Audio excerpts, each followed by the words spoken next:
Oh, hello. Welcome to I Know a Guy Bicycles, hanging out with the Guy series. Hi, I'm Justin, the guy. So, number 6 on my top 20 things to look for on bikes is chains, inspecting the chain. And this guy, I've taken off and cleaned it and wanted to go over a couple things. And it's easier to show you when it's off the bike, but when it's on the bike, you can do the same thing as in for measurements. So inspecting the chain. First, when you look at a chain, 9 times out of 10, it's going to be dirty, gunked up, just, I don't know what it is and what have you. So what you want to do is bring a rag with you. If you're really crazy, bring some cleaner, but you can clean that section of the chain and kind of see what it is. So what you want to identify initially is the train stretched? And us in the industry, we have chain checkers, and these have a percentage of what is it stretched for, and 0.0 to 0.5 is okay, 0.75 is borderline, needs to be replaced. Over 0.75 is you need to replace it. The idea is you can do 2 chains to 1 cassette, and that's kind of rotation, which I've gone over before, but I just want to go over the chain checking procedure. So if you have one of these guys, you can get them pretty cheap off of like Amazon, and then you can just measure it. That's if you're going to check these all the time. If you're not, the other thing is the old school ruler.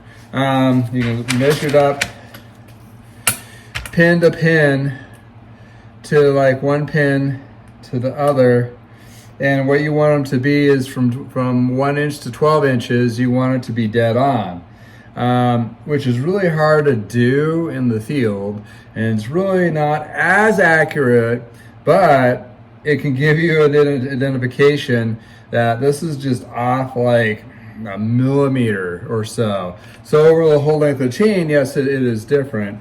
But if it's not dead on, chances are you might have to replace that chain. Chains, they're not that expensive. You can start around $15 on up, depending. Availability on them, it will determine. There'll be, if you have a bike you're looking at, it's newer and it's 11 speed, supply chain issues, no pun in there. They had some issues of getting that. But I've been finding chains pretty regularly for the bikes I usually have and refurbish are 9 speeds and 10 speeds. So I got myself a 9-speed chain from SRAM. Another thing to think about, if you have a bike that you're looking at, it's campy, it has to be specifically campy chain or campy compatible chain.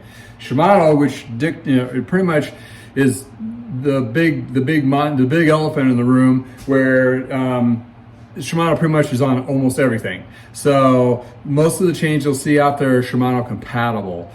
So you're not really kind of pigeonholed to just buy a Shimano chain for a Shimano drivetrain, as in this case point. I like the SRAM chains work well with Shimano, and also I like the PowerLink piece of this, so you don't have to have a chain tool to take it off to clean it and put it back on. So you're not replacing the pin every time and compromise it. All you need is a little plier tool like this, and it takes care of those power links, and put them on and take them off. So I measured this chain and identified, well, yep, it is stretched. So I'm gonna go into the next perspective. It's like, okay, identifying what kind of chain is on there. And all these chains will have like a stamp on what model it is, and the Shimano's will be the CH something something, and you have to find in some HG means Hyperglide back in the day when they had Hyperglide, so I have to get my readers on there. And this guy CN for chain dash HG93. HG93 is 9 speed. You could Google that. I mean, the HG93, you can Google it and it'll tell you what chain that is, and possibly where you can buy another one, that kind of thing. So I know this is a 9-speed chain. This is a 9-speed here. That's another thing too. I've come across bikes where they've had the wrong speed chain on their drivetrain. They'll have like a 10-speed drivetrain with a 9-speed chain. That's not compatible. So you want to make sure that the chain matches up to the speed of the drivetrain on there. So you're not damaging anything because you put a wrong speed chain on there. And these are different widths.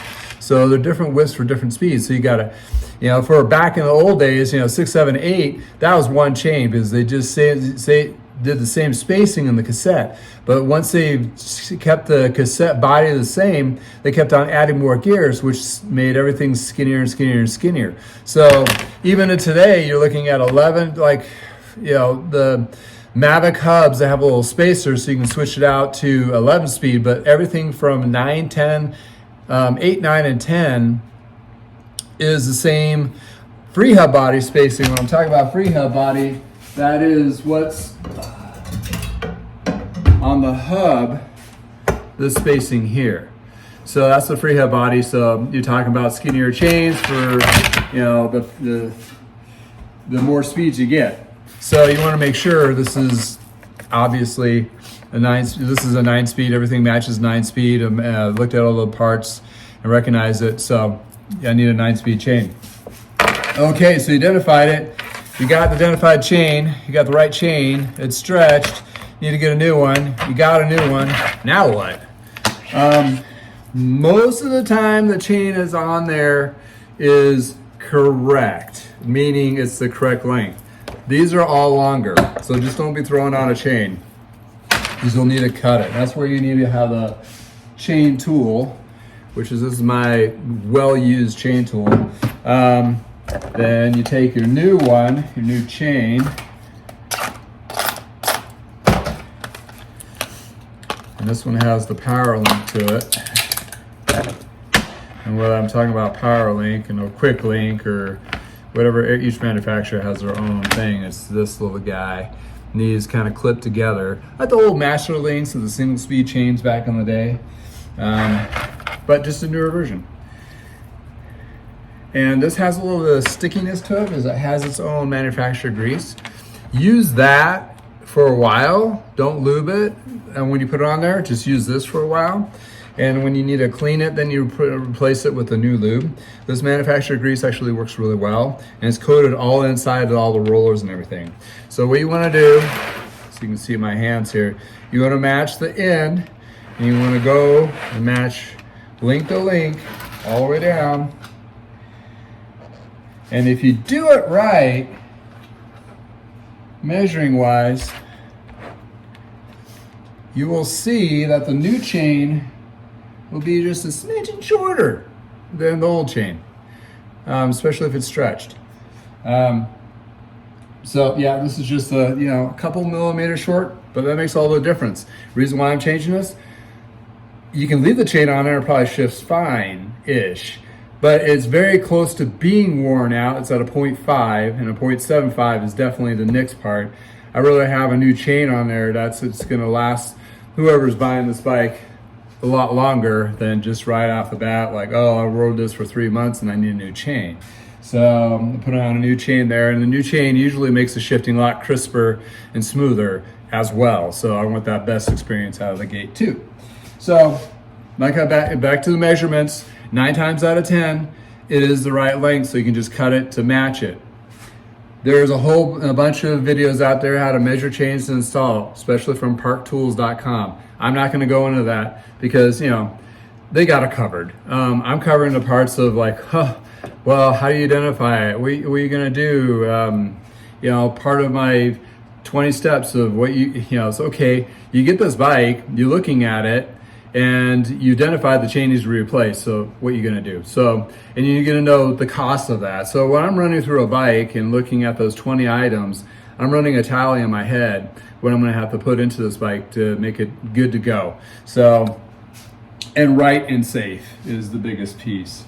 So I take my chain tool, and since this has a master link, I'm going to cut it like the plate short, because not a whole link, just the plate short where the master link or the power link is going to go. And with surround chains too, which is nice, is you can reuse this bit. So for example, I put this on there and the chain is too short. I have a couple extra links to put on there. Again, that's a tricky bit to do with these, but you can do that. I like to throw this in my pack on my bike, just in case I go out and I ride and I break my chain, I can replace it and splice it with a new piece of chain. But it has to match. So you just can't use your buddy's chain piece, because if he has 11 speed and you have a 9 speed, no bueno, it's not gonna work. So here's my SRAM chain, it's all length. Here's my power link. Then I thread this through my drivetrain.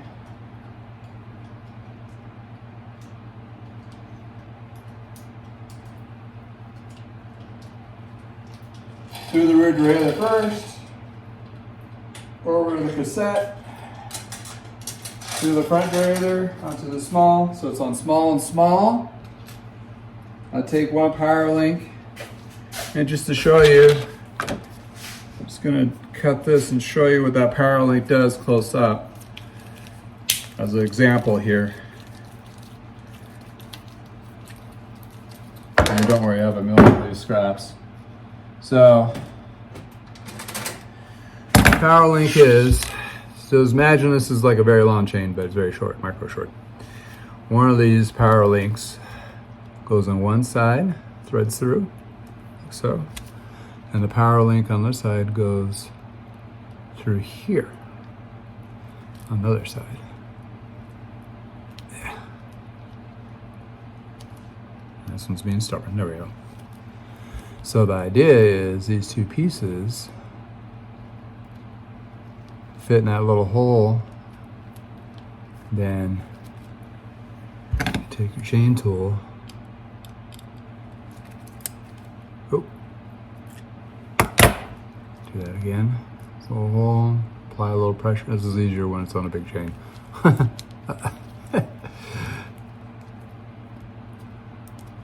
And yes, I don't edit this out, so you're gonna be bearing with me. So a little tension on there, it holds it in those little grooves. See those little grooves in there? Then you get your tool in there, and that pops it in place. Well, anyway, that's the, you know, I'm not gonna get it. Well, I am gonna get it. There we go. Maybe I do it vertically, there you go. Oh. It's twisting on me because it's so small. So I'm gonna do it down. Get in there. Again, this is super easy on the bike. When it kind of holds it in place. Jeez, these guys are being stubborn. Or you pinch it a little bit. This needs to be flush to the inside. Well, maybe my chain piece is too small, that's what. Okay, so I pull that, pulls it in place. You hear that click, that puts it in place. So the chain going out is what clocks it. To take it off, you just basically go to the inside, and that pushes it through that little pin piece. So that's how a power link, quick link, all those work. So on here, put it in this guy, put it in the opposite like we did.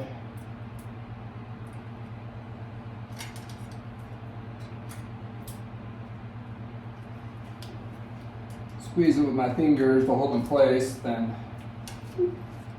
pops into place. The chain is good to go. One quick note, if the chain is the correct length, this should have, you know, on small and small, a little bit of retention on it. If it's too far up and bumping into here, you need to take a link out. If it's too short, it might pop down here.